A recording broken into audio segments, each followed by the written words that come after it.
Chicos, hoy vamos a ver origen y fundamento de la Constitución Política de los Estados Unidos Mexicanos. Carranza convocó a un congreso para poder elaborar una nueva constitución. Este congreso quedó instalado el 1 de diciembre de 1916 y todos eran diputados carrancistas. Sin embargo, surgieron aún así dos bandos. Uno fue el renovador y otro fue el jacobino. El renovador era el que apoyaba los postulados de los grupos maderistas o que en algún momento habían sido maderistas, y el jacobino hacía referencia precisamente al Congreso que en su momento tuvo Francia. Por eso le designaron ese nombre, jacobino. Este era el grupo radical y que estaba influido por un ideario anarcosindicalista, es decir, idealistas que defendían los derechos laborales de los trabajadores, y estaba a cargo de los hermanos Flores Magón, y también estaba frente a ellos la Casa del Obrero Mundial. El presidente envió un proyecto de constitución, el cual era considerado bastante moderado. En el Congreso hubo discusiones. En algunas ocasiones estas discusiones se tornaron violentas, apasionadas, entre precisamente esos dos grupos que ya les había mencionado.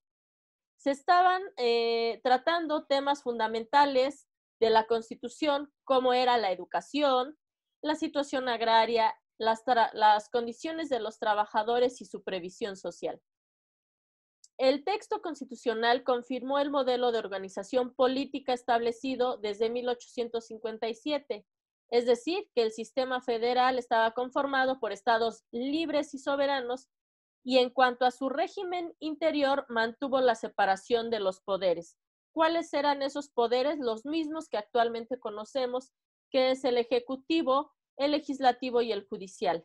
Entendamos que el ejecutivo es el que va a estar a cargo de una sola persona que se le denomina presidente.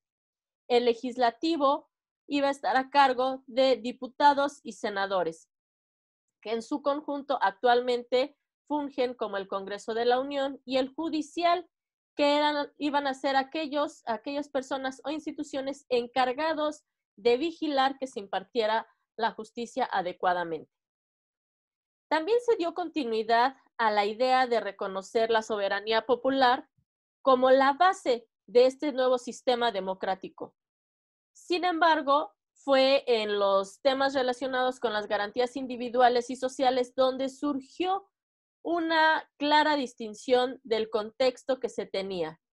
No lograban ponerse de acuerdo, aunque ya se estaba estableciendo la soberanía, es decir, ese derecho que se le otorga a las personas de elegir a sus gobernantes. Había cosas que no quedaban muy claras en la Constitución y que generaron polémica. Por ejemplo, el artículo 3 constitucional. Originariamente, Carranza hizo la propuesta de que se estableciera la plena libertad de enseñanza, señalando que sería laica la educación, es decir, que no debía de estar influenciada por ninguna religión. Y que las escuelas oficiales y gratuitas, y que estas debían de ser impartidas tanto en escuelas oficiales y que debería de ser gratuita la enseñanza de educación primaria. Solo establecía la educación primaria. La propuesta carrancista no prosperó y fue cambiada por el ala radical, quedando aprobada de la siguiente manera. Quedó así. Artículo 3. La enseñanza es libre, pero será laica la que se dé en los establecimientos oficiales de educación, lo mismo que la enseñanza primaria, elemental y superior en los establecimientos particulares. Ninguna corporación religiosa ni ministro de algún culto podrá establecer o dirigir escuelas o instrucciones primarias.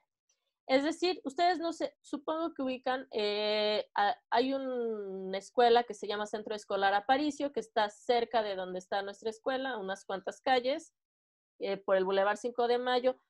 Si hubiera seguido la Constitución tal cual como lo está marcando este artículo tercero, pues no tendría razón de ser esas instituciones, porque normalmente son dirigidas por algún sacerdote.